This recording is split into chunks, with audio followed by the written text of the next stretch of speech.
Há muitos anos, no Antigo Egito, nasceu um menino chamado Moisés. Sua mãe, Joquebede, o escondeu para protegê-lo de um decreto cruel do faraó que ordenava a morte de todos os bebês hebreus do sexo masculino. Moisés cresceu sob os cuidados amorosos de sua mãe e aprendeu sobre a história e a fé de seu povo. À medida que Moisés crescia, ele percebia a opressão e o sofrimento dos hebreus sob o domínio egípcio. Um dia, ao presenciar um egípcio maltratando um escravo hebreu, Moisés se encheu de ira e acabou matando o homem. Temendo pela sua vida, Moisés fugiu para o deserto.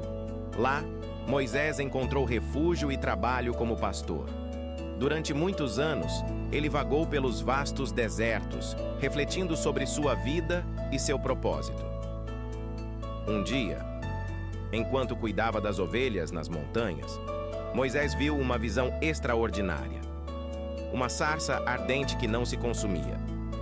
Ao se aproximar para investigar, ouviu a voz de Deus falando com ele. Deus revelou a Moisés que tinha um plano para libertar os hebreus da escravidão no Egito. Ele o escolheu para ser o líder desse povo e guiar o caminho para a liberdade. Com grande hesitação, Moisés aceitou essa missão divina. Moisés retornou ao Egito enfrentando seus medos e incertezas. Com o apoio de seu irmão Arão, ele confrontou o faraó, exigindo a libertação dos hebreus. No entanto, o faraó endureceu o coração e recusou-se a deixar o povo partir. Deus enviou uma série de pragas sobre o Egito, mostrando seu poder e exigindo a libertação do povo hebreu. Primeiro veio a água em sangue, o rio Nilo transformado em um rio de morte, tornando a água imprópria para beber e impossibilitando a vida de seus peixes. Mas o coração do faraó permaneceu endurecido.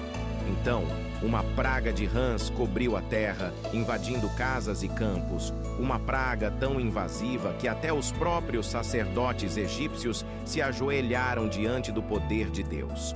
E quando os rios de sangue e as rãs desapareceram, uma nuvem de piolhos e mosquitos encheu o ar, irritando a pele e perturbando a paz do Egito. Mas o faraó ainda se recusava a ceder. Uma após a outra, as pragas caíram sobre a terra do Egito. Moscas infestaram as cidades, o gado foi dizimado por uma praga mortal e chagas afligiram o povo e os animais.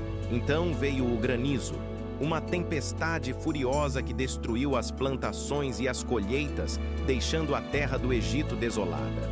Mas o faraó permaneceu obstinado. Os gafanhotos vieram em seguida, uma praga devoradora que consumiu tudo o que restou após o granizo, deixando a fome e a desolação em seu rastro. E quando as trevas caíram sobre a terra, uma escuridão densa e opressiva que cobriu o Egito por 3 longos dias, foi então que o coração do faraó começou a ceder. Mas ainda não era suficiente. Foi somente quando a morte veio bater à porta de cada casa egípcia, ceifando a vida de todos os primogênitos, desde o palácio do faraó até as masmorras mais escuras, que o faraó finalmente capitulou. E assim, com a promessa de Deus cumprida e a liberdade conquistada, o povo hebreu partiu do Egito em direção à terra prometida, deixando para trás as pragas e a opressão e levando consigo a esperança de um novo começo. Moisés liderou seu povo através do deserto, enfrentando desafios e provações ao longo do caminho.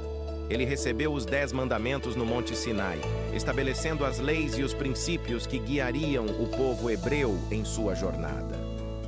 Apesar das dificuldades, Moisés permaneceu firme em sua fé e compromisso com Deus. Ele liderou os hebreus por 40 anos, preparando-os para entrar na terra prometida. Embora não tenha vivido para ver esse destino, Moisés deixou um legado duradouro de coragem, liderança e fé inabalável. Assim, a história de Moisés é lembrada como um testemunho do poder de Deus para libertar os oprimidos e conduzir seu povo à liberdade e à esperança.